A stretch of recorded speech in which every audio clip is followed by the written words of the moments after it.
সুপ্রিয় দর্শক বন্ধু, আজকে আমাদের ভিডিওর আলোচনার বিষয় জুলুমের ভয়াবহ পরিণতি।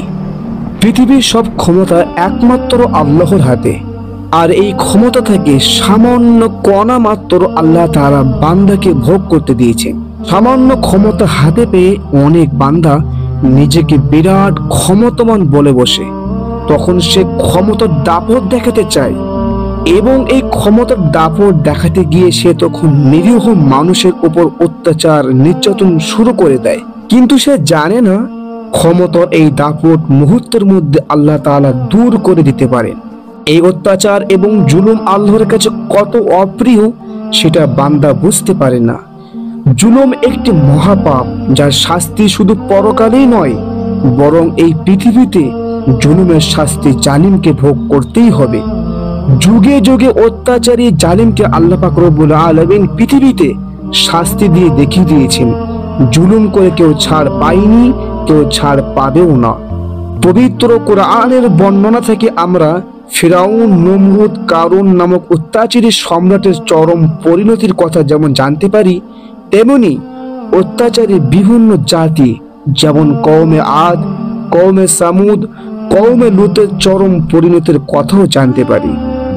অত্যাচারীরা যখন অত্যাচারের সীমা লঙ্ঘন করে, আল্লাহ পাক রব্বুল আলামিন পৃথিবীতেই তাদের চরম শাস্তি দিয়ে বিদায় করে দিয়েছেন। অত্যাচারিত বা মাজলুম ব্যক্তি যখন আল্লাহর কাছে দোয়া করে, আল্লাহ তাআলা তার দোয়া ফিরিয়ে দেন না।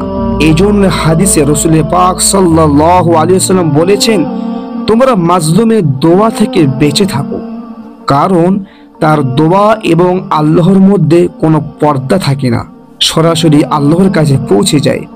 পবিত্র কোরআনে সূরা ইব্রাহিমে আল্লাহ রাব্বুল আলামিন বলেছেন, জালেমরা যেন মনে না করে যে তাদের জুলুম সম্পর্কে আল্লাহ পাক রব্বুল আলামিন উদাসীন।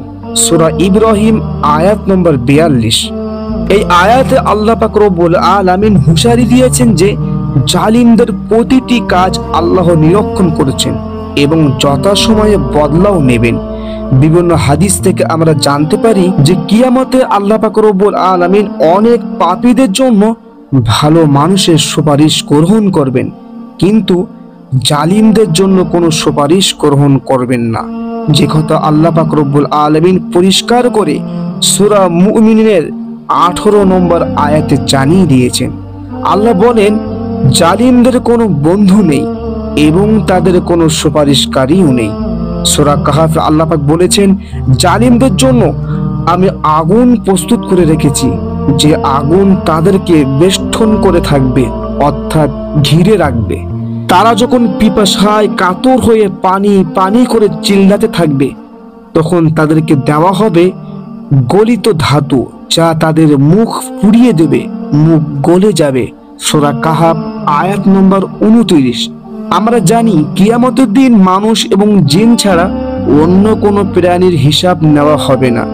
কিন্তু জুলুম এমন একটি মহাপাপ, যদি কোনো জীবজন্তু পৃথিবীতে অপর কোনো জীবজন্তুর উপরে জুলুম করে থাকে, তাহলে তাদেরকেও ছাড়া হবে না। কিয়ামতে ওই জীবজন্তুদেরকেও ওঠানো হবে এবং যে যার উপরে অত্যাচার বা জুলুম করেছিল তাকে বলা হবে, তুমি তোমার অত্যাচারের উপর বদলা নিয়ে নাও। অত্যাচারের বদলা নেওয়া হয়ে গেলে আবার তারা পুনরায় মাটিতে মিশে যাবে আল্লাহর হুকুমে। প্রিয় দর্শক বন্ধু, এই ঘটনা দ্বারা আমরা বুঝতে পারলাম জুলুমকে আল্লাহ তাআলা কতটা অপছন্দ করেন। মাজলুমের চোখের পানির কারণে আল্লাহ তাআলা পৃথিবীতে বড় বড় জালিমের পতন ঘটিয়েছেন। এমন ইতিহাস আমরা অনেক পড়েছি। সম্প্রতির সময় আমাদের প্রতিবেশী রাষ্ট্রে আমরা প্রত্যক্ষ করলাম, বাংলাদেশে একজন জালিম শাসক শাসন ক্ষমতা হাতে পেয়ে নিজের দেশের জনগণের ওপর কত নিষ্ঠুর নির্যাতন চালিয়েছেন, যে নির্যাতনের সব কাহিনী বিশ্বের মানুষ জানতো না। ক্ষমতা দম্ভে তিনি আল্লাহর বিচারের কথা ভুলে গিয়েছিলেন মনে হয়, কিন্তু আল্লাহ তাআলা তার সব জুলুমের হিসাব রেখেছিলেন। মহান আল্লাহ পাক রব্বুল আলামিন পৃথিবীকে দেখিয়ে দিলেন, অতীতেও যেমনি আমি কোনো জালিমকে ছেড়ে দেইনি, আজও ছেড়ে দেব না। আমরা পৃথিবীতে যে পেশাতেই থাকি না কেন, প্রত্যেকেই আমরা কিছু কিছু ক্ষমতা ভোগ করি। ক্ষমতা ভোগ করার সময় আমাদেরকে মাথায় রাখতে হবে, আল্লাহ আমাকে দেখছেন, ক্ষমতার অপব্যবহার করলে তিনি আমাকে ছাড় দেবেন না। এটা আল্লাহর চিরাচরিত নিয়ম। তিনি মহাশক্তিমান, মুহূর্তের ভেতরে আমার ক্ষমতাকে শেষ করে দিতে পারেন। এই কথা মাথায় থাকলে আমরা কখনোই ক্ষমতার অপব্যবহার, অত্যাচারী হয়ে উঠব না। আল্লাহ তাআলা আমাদের সকলকে নিজ নিজ দায়িত্ব, নিজ নিজ ক্ষমতার সঠিক সুন্দরভাবে ব্যবহার করার তৌফিক দান করুন। সকলেই বলি আমিন।